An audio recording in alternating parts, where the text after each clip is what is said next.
Our film opens with a gang chasing a man and kidnapping him, but because of their stupidity, they end up wrecking all of their own cars, and a fight breaks out among them because of the chaos they caused. We later discover that everything we just saw was actually a training exercise for a kidnapping operation, and the man who was kidnapped turns out to be the leader of the gang. The next morning, we see Detective Chan on his way to see a psychiatrist because he still can't get over the incident that happened to him 2 days earlier. He had been walking down the street when he saw a gang opening fire on civilians. When he tried to stop them, they started chasing him, trying to kill him. But of course, since this is Jackie Chan, he manages to kill them all with his small pistol. And that's exactly what's causing him trouble, because it was the first time he had ever killed anyone. The psychiatrist advises him to take some time off, but he curses at her and storms out. Then we see a secret meeting of gang leaders where they swear to form an alliance and unite as one organization, carrying out criminal operations together. The next morning, an extremely wealthy businessman goes to the police station to report a kidnapping incident. He tells the police that he was kidnapped years ago and that someone is now monitoring him on a daily basis. He asks for police protection because he's afraid of being abducted again. And of course, the officer assigned to protect him turns out to be Chan. The following day, the businessman is at one of his construction sites. The workers are protesting because he's been delaying their wages. Chan disperses the protest, then leaves the location because he has other important matters to attend to. On another day, the businessman is driving with his wife when he notices a suspicious car following them. He immediately calls Chan to come and handle the situation. Moments later, a second car appears. Both vehicles start ramming the businessman's car, attacking and attempting to kidnap him.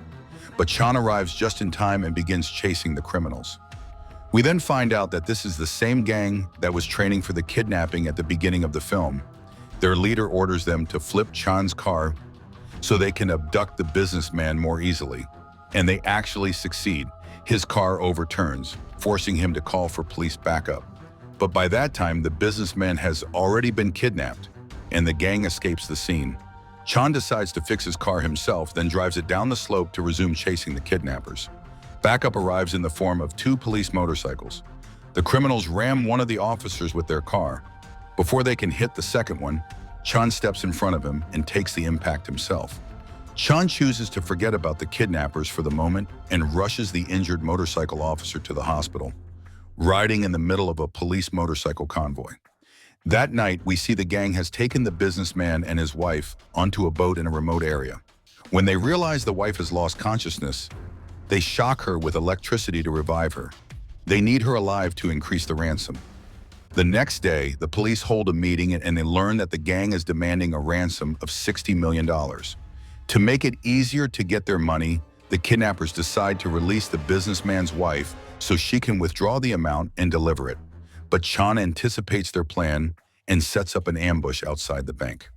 The following day, while the wife is on her way to the bank, the gang calls her and orders her to change banks immediately. The police are caught off guard, and Chan has to rush to the second bank as fast as he can. A while later, the gang calls the wife again and instructs her to withdraw the money in the form of checks and transfer them into specific bank accounts in Taiwan. After tracing the call, the police discover it originated from Taiwan. However, the Taiwanese authorities refuse to investigate the case since the crime did not take place on their soil. Chan refuses to wait for Taiwanese cooperation. He personally goes to the businessman's wife at the bank to stop her from sending the checks. He succeeds in preventing the transfer of $30 million, but she had already transferred the other $30 million.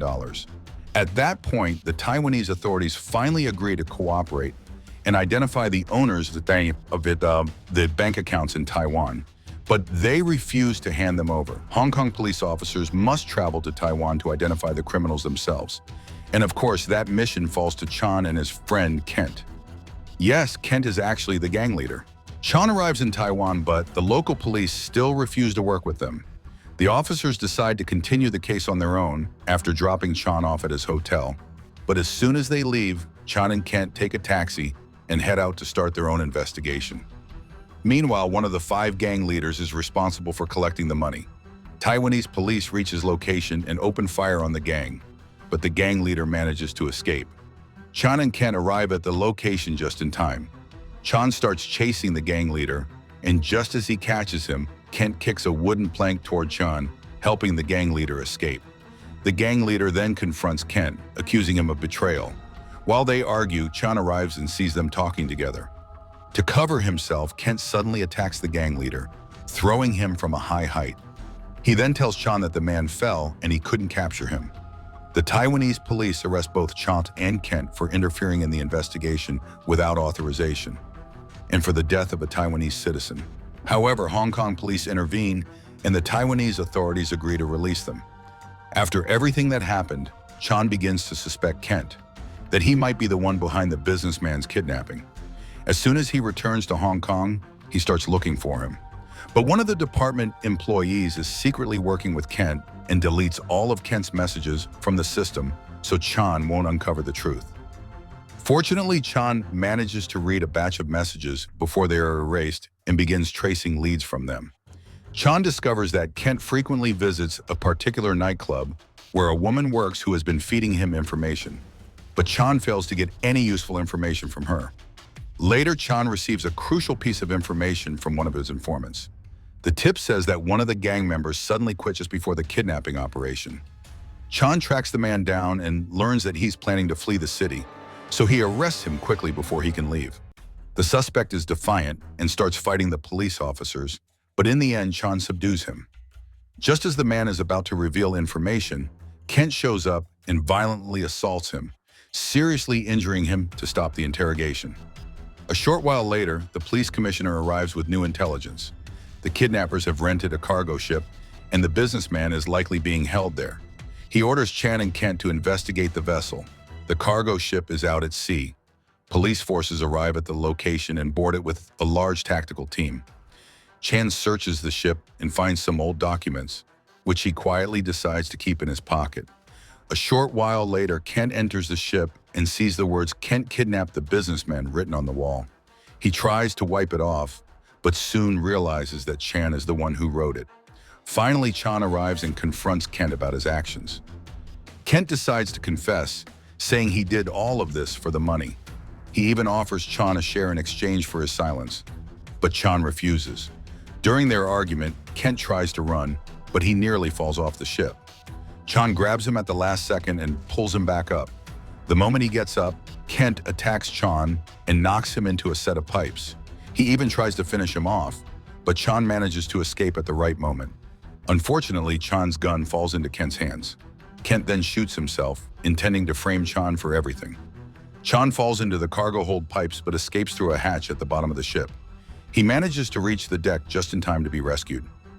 Despite Chan's anger, the police commissioner orders him to take leave.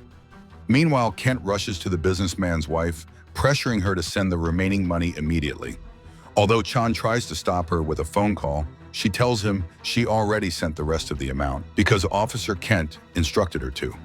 While examining the papers and receipts he took from the ship, Chan notices something alarming. The truth is, we don't know exactly what he discovered, but it's clearly important. Chan heads to the restaurant connected to the receipts and keeps it under surveillance for an entire day, to the point that he ends up sleeping on the street. After long observation, he realizes the place is called 369, the same number he saw in Kent's messages. Sure enough, he spots several gang members there. They see him too, recognize him, and attack while he's calling for backup. And of course, you already know what happens. Exactly, just like in every Jackie Chan movie.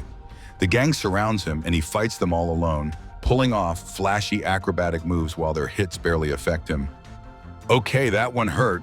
In the end, he defeats all of them, but doesn't manage to arrest anyone because more armed gang members arrive and start destroying the place. Fires break out, chaos spreads, and police and firefighters arrive. The police manage to evacuate all the civilians before the building explodes. But Chan finds himself trapped in the middle of the flames. And since there's a fire, of course there's a woman who forgot her child inside and is terrified, and the good cop has to save him. Chan heads toward the gang's location inside, and Kent is there too, hiding from him. In the end, Chan takes down all the remaining gang members, captures Kent, and starts beating him with everything he's got.